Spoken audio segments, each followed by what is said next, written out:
Okay, cool, man. Yeah, 10 people all pass the same joint around and they all have 10 different highs. It's not like, sorry, this is the one high that's picked out for this strain. Yeah. That's so wild. They want you to tell them how they're gonna feel before it happens. It's like, well, I don't know. Like, nobody knows. Like, you're gonna get high and have a good time, I hope. Like, if I say that, I'm right 99% of the time. Unless, like, some idea. Like, you're probably gonna get the munchies, your mouth's gonna get really dry, you're gonna feel goofy and giggly. I like that. So you referenced percentage earlier, like sativa 70%. Like, is that just something that you discuss between each other, like when something's crossed, or do you label your stuff as Yeah, you Jay just could crunch do numbers cocaine and in doing this math movie. on it? That's 'Cause you can't hilarious. like test for it, Fucking right? Disney. There's no. It's 48% sativa. It says it Oh, right man. here on the lab. 37% right here. There's no CO in that. No, my friends and I joke about that more than we are serious when it comes to talking about if it's more sativa or indica dominant or the percentage of. Because when they say it at like the dispensary, it's usually whatever it said at the seed bank or whatever the grower said it was. It's not like we were talking about. There's no test for it, so it's just like a picked number. Yeah, they'll go off of like your stereotypical like definition explanation of indica sativa. You see those traits and then label it from there. If you want to see the full uncensored version of my chat with Stone Ninja, it's on that green video website. Check out the top link in my link tree. I'll put it in the description. We do that by introducing you to great resources and fabulous guests all along the way. Today we got a guest that's going to be talking about some fabulous resources that he's using so that you can help grow your health, business, and your wealth. Today's special guest has a greener thumb than old McDonald himself. This plants that this gentleman grows will make anybody say E-I-E-I-O.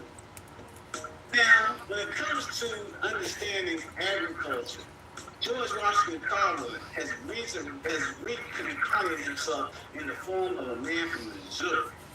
When it comes to growing things, he makes the Jolly Green Giant look like a midget. It's time for today's featured guest, consultant and agriculturalist extraordinaire. This time, for TWP. Hey, welcome back. Just in, close up to the head. Hey, there you go. Thank you for that great introduction. I'm trying to do what I can do. All right.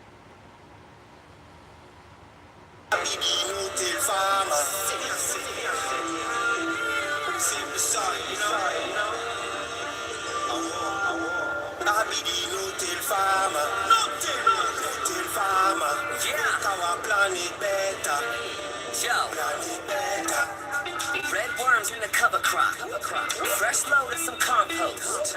New most layer on the top. So they listen to that Mendo Dope. Shout out to the copyrighted video. Y'all know to support the Buy Me a Coffee. Hell, this is definitely gonna be good for Rumble. So hell, you know, we only on YouTube because we on Hey, what's YouTube. up, growers? I hope you're having a good week. I appreciate you guys for following along. I kind of want to go over what I use in my garden, kind of simplify things. I get a lot of questions like, how much does this garden cost? You guys must be spending a fortune. And when switching over to organics, it's more expensive getting started, but I promise you in the long run, you're not rebuying soil, you're not rebuying nutrients constantly. You can buy in bulk at a decent price, and this stuff can last you a year, if not 2 years. So you're talking almost 6 grows, maybe even 7 if you're doing autoflowers or shorter flowering periods. So I just want to kind of highlight some of the main products that I use. These ones on the left, you don't necessarily have to use. The Build a Soil Light is for my seed starting. The Gnarly Barley is sprouted seeds. That comes in the craft blend. And the Gold Mustard Seed is a IPM measurement, and it's also a good nitrogen source, and it's going to come with a lot of other amendments. So these 3 you don't necessarily have to get. So really, all you're re-amending with is 4 different products. And you don't have to use Build a Soil by any means. You can make your own compost. You can make your own castings. You can find your own nutrition source that's balanced and good for you. But I just want to kind of highlight and I'm actually going to talk about prices and what it costs, to kind of get into it.